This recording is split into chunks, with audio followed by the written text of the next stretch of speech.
Sulaiman bin Yusof. Umur 49 di Kulai lah, Taman Sentosa Kulai. Penyakit saya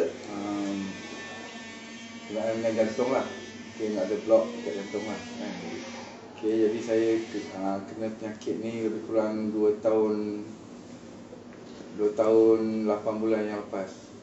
Semasa saya kerja di Singapura lah. Jadi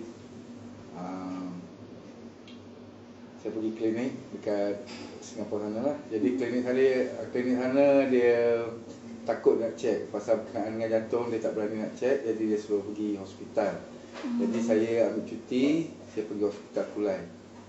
Bila pergi hospital Kulai, doktor cek semua, dia bagi satu ubat lah, ubat tahan sakit. Sebab memang selalu datang sakit kan, dia bagi ubat tahan sakit tu.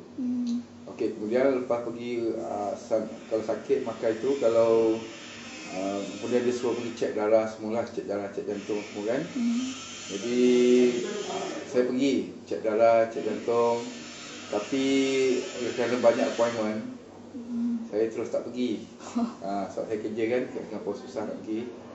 Jadi saya makan ubat tahan sakit tu. Bila sakit saya makan. Jadi kadang-kadang saya makan sampai 5-6 biji satu hari kan, kerja kat sana 5-6 biji. Jadi bila saya pergi hospital sekali lagi, doktor kata saya dah boleh duduk kat ward lah. Maksudnya penyakit tu dah makin kritikal lah.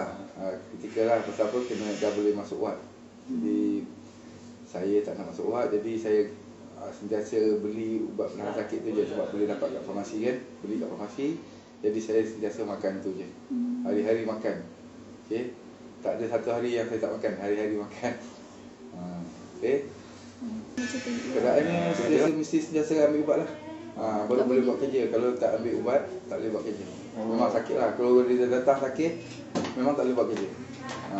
Kadang-kadang bukan nak cakap mandi pun kadang sakit. Sebab mandi kita gosok-gosok badan kan, gerak dia banyak gerakan, dia jadi sakit.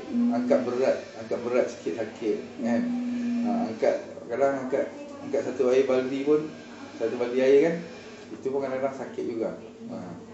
Berjalan kalau jalan jauh memang sakit lah.